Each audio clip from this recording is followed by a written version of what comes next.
Hello, Anthony Chadwick here. Really fortunate on our latest WCVD9 question and answer to have MandyBurrows, who, as you all know, president of WCVD9, also a very eminent dermatologist from Perth in Australia. And as you, I'm sure, have already seen, she did a great talk for us on allergy testing in cats. So going to look out for some questions, but while you were all having a little think about what to talk about, I thought we'd start just how do you think the conference has gone so far, Mandy? Have you been pleased with the level of interest from everybody? Yes, absolutely thrilled. We've had such diverse and really rewarding feedback from such a number of different participants in the Congress, ranging from really positive feedback about the diversity and the breadth of the general practice program, and we're so proud to have translated that into, as you're well aware, 4 languages, so into Chinese and Portuguese, Spanish and Japanese. So we're very pleased to be the first Congress to have achieved that, which really is, I think, reflecting the mission and the vision of the World Association for Veterinary Dermatology. So we're very pleased about the general practice program. And then, of course, there's all the advanced continuing education and all the original science that we've been so proud to host. So I've must admit, I'm only about 20% of my way through the lectures, but that's the other bonus of being a virtual program or a virtual platform, is that we can fit the lectures in around our busy lives. And so sometimes when the sun's out, the coastal breezes are blowing in Perth, I'm afraid I'm not glued to the computer. But yeah, I'm sure I share the sentiment of my colleagues that having this material available for the best part of the next 4 to 5 months will be, I think, a really significant advantage of having the delivery in this manner. So it's certainly opened up very many more opportunities for the opportunity to participate in continuing education in a very different way. So what do you think? What's your impressions? I mean, you're an avid fan of dermatology. Yeah, no, it's been great. I really loved your lecture, so we will be chatting about that in a minute. But it was interesting. I was speaking to a colleague and he was saying the conference time, he's been so busy, but actually he's taking a week off in January when it goes a little bit quieter, and he can obviously binge watch, as people now do with various series. They can binge watch a series. I think there will be some people binge watching. And then we had one of the vets I was speaking to in India, who is already almost through, so she's really binge watched the other way. So it's great to see people from all over the world listening to the material. Cats, I'm so pleased there was a really strong cat program, because I think in conferences sometimes, not just dermatology conferences, but cats can be a little bit forgotten, because of course in small animal practice the dog is often the major patient that we see. But obviously you're very passionate about cats, but more challenging to perhaps do some of the testing, because we see less of them, Mandy. How many cats to dogs do you see? Our ratios, I think, reflects probably that of my colleagues, and it's probably, for 1 in 3 or 1 in 4, although we do see a number of cats, and we do actually do one of our satellite practices is a cat-only hospital, so we go there on a regular basis and see just cats. I think the thing about cats is that they're so much more challenging than the average dog to work with. It's very difficult to, in many ways, do a lot of the basic diagnostic investigative work with a cat, where you can generally do that with a reasonably compliant dog in the confines of a consulting room. That's more challenging with most cats, I think. I mean, occasionally you see cats that will let you do bits and pieces, but so I think cats are more challenging from just a handling perspective, and that's why utilising all the fear-free tactics, all some of the really comprehensive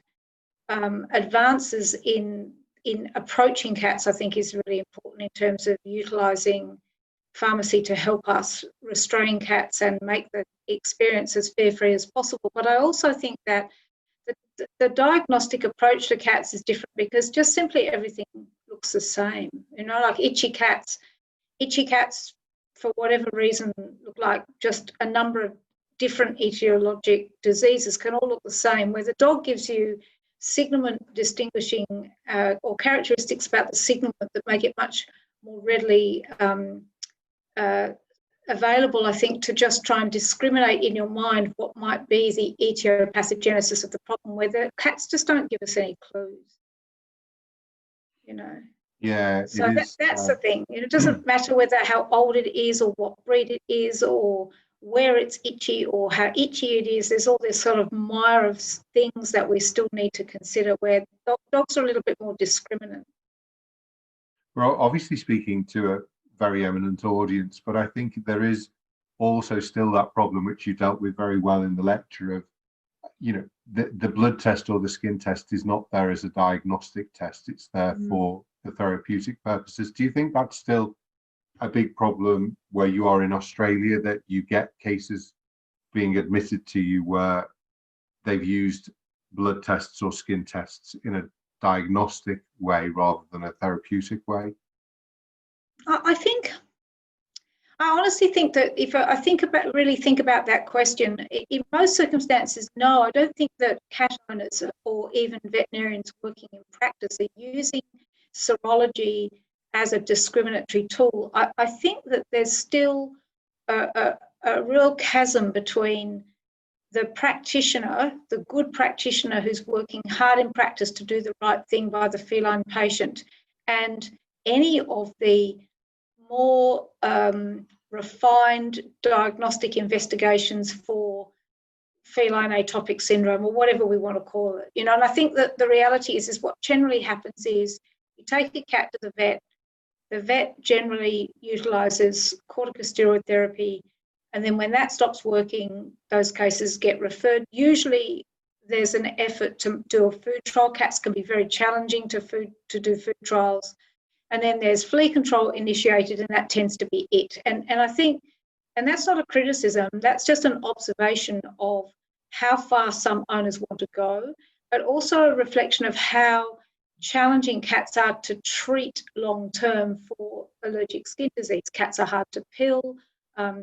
Owners often relay the compromise that it is, I guess, arising from having to consistently intervene and medicate, where you don't tend to get as much of that feedback with the dog. So there's this tendency to want to try and utilise things that are long-acting in terms of injections to try and reduce intervention, and that lends itself to perhaps a certain way of steering cat clients that doesn't sort of happen in dog medicine. And I mean, you're a very experienced practitioner. I'm sure that's resonating with you. You kind of think, well, kind of what is there? There's no cytopoint. There's no apoquil. Well, there is, but not registered. There's really, and then there's a whole, you know, I guess, subsection of cats where owners can't regularly pill them. So you're already in a corner with regards to the choices. And I think that's the hard part, is where do you go when the steroids stop working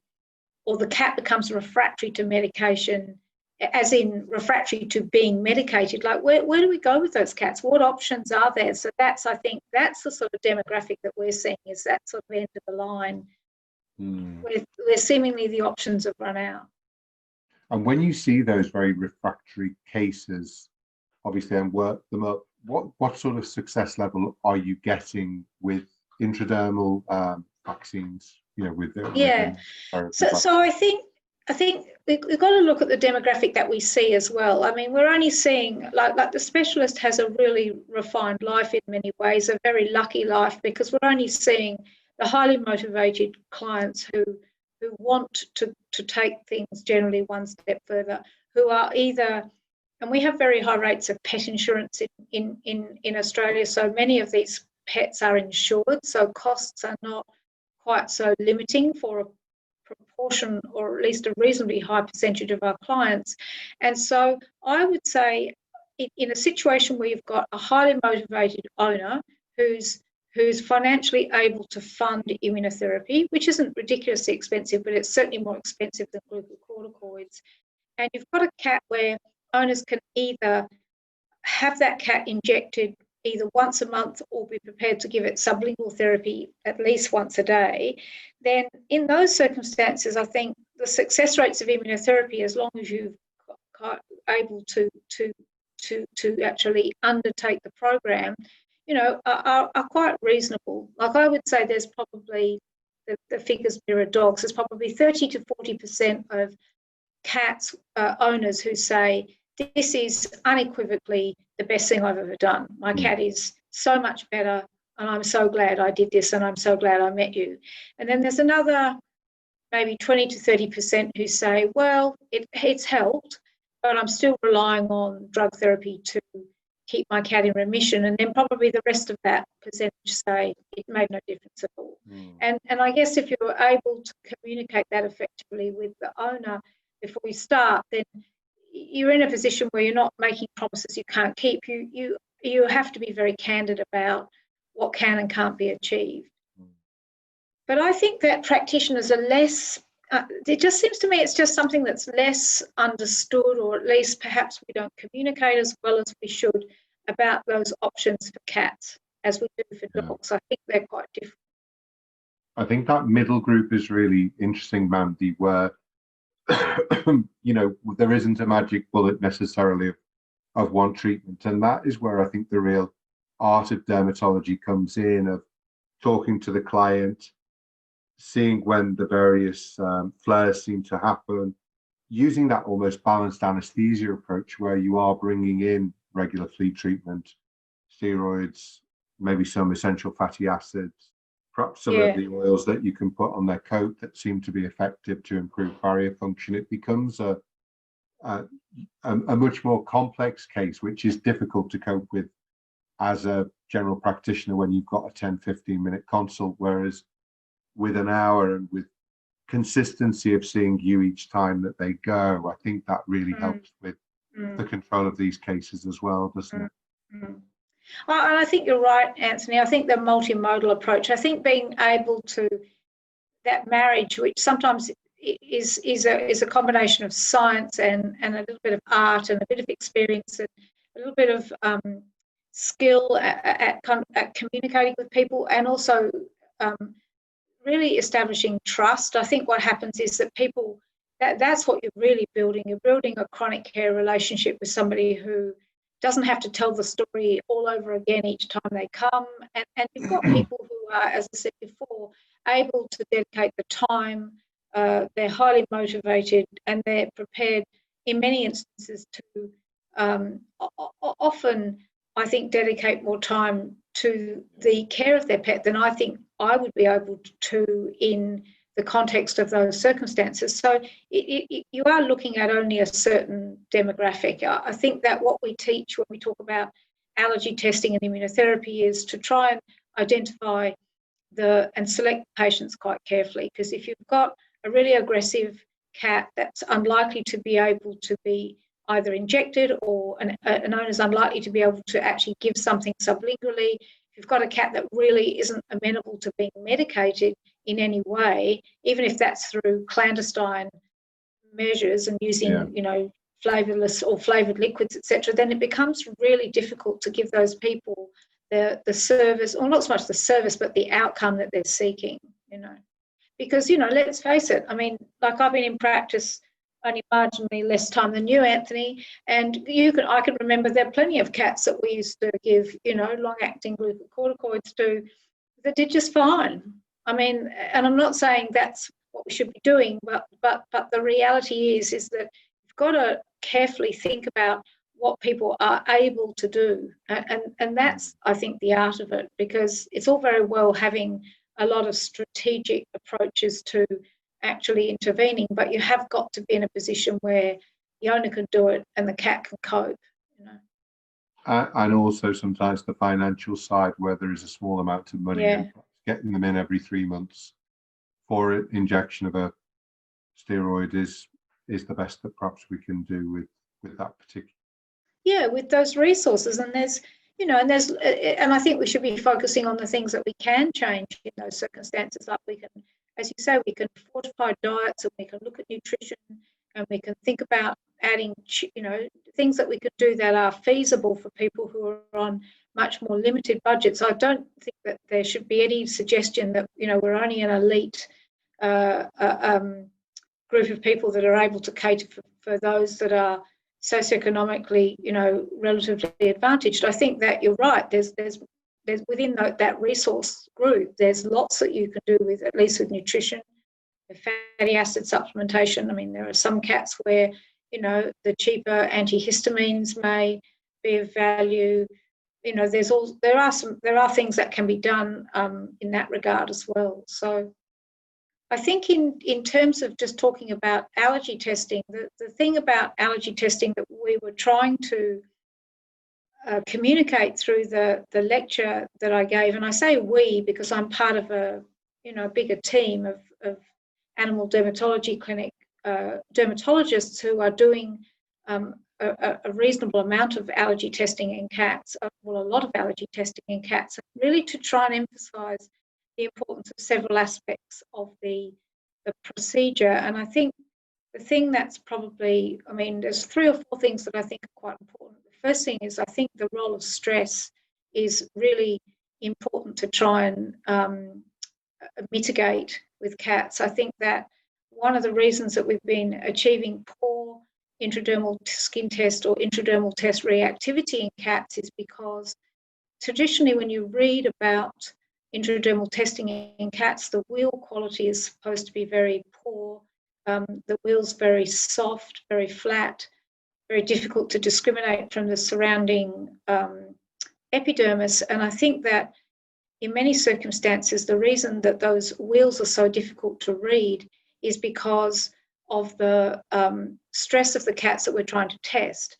So with the advent of a lot of the new fear-free tactics, what I notice is that cats that have had gabapentin, and you'll notice there's a paper in the lecture that I alluded to that was Craig Griffin's group looking at, although gabapentin essentially doesn't seem to obviate the stress response in cats, what it does do is it doesn't interfere with intradermal testing. So what we know is that you can quite safely give gabapentin at quite high dosages to alleviate fear, and then you can go ahead and intradermal test cats or allergy test cats without compromising the results of your skin test. And so that's the first thing that I think is quite important, is to try and think really carefully about reducing stress for cats, both travelling to the hospital and when they're being admitted. And then the second thing that I think is really important is to have these cats appropriately sedated. When we first started allergy testing cats, I don't think we were using medetomidine at nearly high enough dose rates, and cats that struggle a little bit, even resisting the allergy test and have to be restrained by, even gently by technicians, I think are much more stressed than cats that are appropriately sedated. So we use quite high dosages of medetomidine intramuscularly. We use between 50 to 70 micrograms per kilogram. And I noticed in the paper that Craig Griffin published recently with the gabapentin paper, they were using actually intravenous medetomidine in cats at quite, well, not high dose rates, but quite moderate dose rates, which I thought was interesting anyway. And then the third thing is, I think, is to make sure that if you're using aqueous allergens, that you're paying attention to the PNU, the concentration of the allergen. So it's our suspicion, we haven't unequivocally proven this yet, but some of the work that Dr. Schultz did in her residency training looking at threshold concentrations of allergens in cats clearly indicates that we're testing cats at far too low a concentration if we're just using the dog test. Okay, so what we've got to reconcile is, and it's the same in horses, we're using, in my opinion, inappropriately dilute allergens in horses as well. So that's based on some work that we're doing at the moment, looking at essentially threshold concentrations in normal horses and endpoint titrating those out to see where the allergen becomes an irritant. But suffice to say that we couldn't, in Fiona's work, she couldn't identify an endpoint where those cats reacted. And so what we're currently saying is that with the exception of the 2 allergens that are in the paper, 2 allergens that are cited in my notes, we're pretty much testing all our allergens in cats at 8,000 PNU, where for those of you that are not regularly allergy testing, the current recommended PNU for dogs is between 1,000 to 1,200. So, you know, it's nearly on 7 times stronger than we're using for dogs. And that's really important in terms of getting good wheal formation. And then the last thing is the use of the fluorescein. The fluorescein is really imperative, I think, because it makes the wheal and flare responses so much easier to read. So the protocols in the notes, there's always a little bit, every time I talk about allergy testing in cats, I get questions about fluorescein and anaphylaxis. I've never seen anaphylaxis or an idiosyncratic drug reaction to fluorescein. There's one report in the literature, and that was utilising fluorescein at a much higher dosage than we're utilising for cats. So you inject it slowly, make sure it's clearly in date, make sure you're using a new valve per patient, but then it really enhances the ability to interpret the test. So for those of you who are allergy testing, who are reluctant to start trying to do it in cats, I think those 4 things are important. Gabapentin before the visit, appropriate levels of medetomidine given intramuscularly, and then allergy testing these cats in a quiet, darkened room where everything is calm and there's no noise. And then the appropriate PNU at 8,000 PNU for allergens, and utilising, so I read them first without the fluorescein, then inject the fluorescein, and then read them through the Woods lamp. So really that just gives really good point. Synopsis of, of the kind of take-home messages. It's all in the lecture, so I don't want to give the lecture again without the PowerPoint slides. But I think it was also interesting with the cats you mentioned about the stress-related corticosteroid release, which obviously can dampen down the test as well. Yeah. It's the importance of that sedation and so on. And gabapentin obviously is something you've found to be very effective. Yeah, and what Craig was hoping, Craig's group, I forget the resident who published it, but it's in the literature of the lecture. But what their group was trying to clarify, what they were hoping to find, was that the gabapentin actually reduced the stress, actually reduced the cortisol response, if that makes sense. Yeah. But it doesn't, statistically at least, doesn't reduce the cortisol release associated with the restraint and the handling and the catheterization and the sedation. But the thing is that it makes the cat so much more amenable to being handling and so much easier to catheterize. And in my opinion, the whole process is so much less stressful for operator and for the cat, and it doesn't seem to negatively outcome the allergy test. So what we know is that if you test a cat with it, you test a cat without it, the test looks the same. So essentially, it just makes the whole process so much more straightforward. And for those of you who are not using any of those, so-called fear-free practices, I would really encourage you and your technicians to look at it, because it makes an enormous difference to being able to do things with cats that normally require a lot of stressful sort of manual restraint, which is bad for everyone, I think. No, definitely. Just a slightly unfair question, because I know you obviously don't use the alum precipitated vaccines and skin testings, in the UK, where we're using a lot of R2 was certainly the one that I used to use. How is that affected in the skin test? Because obviously, again, an apology for my ignorance, but with the AQuiz test, you are making up your own tests, and you can obviously decide on your concentration. I think with the skin tests from Europe, they are at a fixed level. So how do we potentially get around that? Yeah, I honestly don't know. There's no one else on the call, is there, yet? Because I was going to say that would be really interesting to know whether what the European dermatologists do, or whether the issue exists with the alum precipitates and the actual, whether they're getting good positive reactions. I haven't had enough conversations with dermatologists to know, and there's so little published, very little published in this area. I used to give a larger amount in cats, so that wheal that was a little bit more obvious. At that time I wasn't using fluorescein, so obviously that's a great tip as well. But they are very subtle lesions, aren't they? So they can be very difficult to read and interpret anyway. Is that your experience as well? Well, yes, until we started using, until we started using 8,000 PNU and the fluorescein, and then finding the whole thing a lot less stressful. And I hate to be repetitive, but a lot less stressful when we got the sedation right. If the cats are very still and there's no struggling and they're calm and your technicians can work quickly, and it just makes the whole process so much more straightforward than and you know how frustrating it is when you've got skin tests that keep waking up even when they're dogs, and it's just it's more traumatic to do the testing, while the thing's moving and everybody's grappling around trying to hold the dog down. And I mean, not that that happens very often to us, but you will occasionally get a dog that just doesn't settle down with the routine administration of, the metatonidine.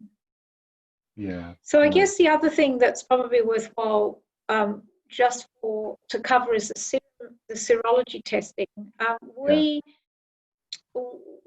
We have, and once again, this is strongly biased by my regional experience, because we don't have the array of serum tests that are available to some of the other dermatologists. But I'm currently using the veterinary reference allergy laboratory, which is the Veril liquid gold test. And in order to access that, we actually just send that directly to California. We don't have a agency here, and that's based on, once again, very anecdotal evidence, but evidence is an anecdotal opinion really. But I was concerned that the HESCA test, the Alicept test that we were doing, were just many of them were very, very, very negative, and as in just not recording any serum IgE at all. And I know that it's certainly our test of choice in dogs, and it's because of its high specificity, it's a very useful test in the canine, and utilising that high affinity Fc epsilon receptor means, I think, that there's not that problem with all the other serology tests that are using the polyclonals. But one of the problems is that we were thinking, this is crazy, because we run serum tests and skin tests on everything. So we're doing dual testing on everything to try and garner as much information as we can about the allergy profile of the patient. And we talk to owners about not looking for correlation, not looking for, I guess, a synergy between the tests. What we're looking for is just as much information as we can get about your dog or your cat. Whether it's positive on one or negative on the other, I couldn't care less. Because what it means is that it gives me a full picture in terms of trying to create some immunotherapy that may or may not be of benefit to the patient. So anyway, so Rusty, my good friend and colleague, Dr. Rusty Muse from California, said to me he thinks the Veril's more, I don't know if you can use the word accurate, but certainly we're giving him positive reactions in a scenario where it seemed that they were correlating with the patient history, and they were getting good results with their immunotherapy. So about a year ago, we just switched. So every patient we see, dog or cat or horse, has both. And I mean, that's really rich data, because we've been doing that for the best part of the last 10 years. And so we do both. But I guess if I was in practice and I couldn't skin test cats because I didn't have access to allergens or I didn't have access to a dermatologist, I would still serum test, because I figure what have I got? I haven't got anything else left once I've reached the sort of end of my therapeutic sort of options, which aren't very many in cats. There isn't a skill to intradermal skin testing, and if you're doing 2 a year, you probably aren't skilled enough at doing it. Whereas if you're doing 1 or 2 a week or more than that, I think that also really helps, doesn't it? Yeah. And we wouldn't do, we wouldn't do more than 1 or 2 cats a week. I'm certainly not going to make stuff up. That would be pretty much average for us, and we probably do 4 to maybe 6 dogs a week, depending on the time of the year, and and then some days we'll do 4 a day, dogs, that is, not cats. Although when we go to the cat hospital, last time we went to the cat hospital, we tested 4 cats, and that's kind of enough to kind of, you know, kind of make your pretty eyes boggle after the end, because I mean they are harder, you know, just in terms of getting them down, getting them back up. So no, exactly. Mandy, we've come to the end of the half hour. I've really enjoyed Oh goodness, you and I have just chatted the whole way through. I know, but we've had fun, I think, which is the main thing. I've certainly enjoyed listening to your thoughts on cats who are challenging, but fun. And you never quite have the same relationship with a dog as a cat, but they're characters, and we still love them, don't we? Oh yeah, no, I'm a real. At the moment I haven't got any cats. I've had 2 beautiful Devon Rex cats previously, but I'm sort of I'm a both person. You know, I've got a beautiful black poodle at the moment, but yeah, I think the cat. That's I think probably why we see a lot of cats, is that there's an empathy for them. And it's a shout out to Rusty, who's probably not listening yet because it's some ungodly hour of the morning in the US, but he's a real cat person. He's got lots of cats, and he sees a lot of cats in practice. That's excellent. Good. All right. Well, thank you so much for chatting, Anthony, and I'm sure we'll see you soon. Yeah, you take care. Thanks everyone for listening. Okay. Bye-bye. All right. Bye-bye now.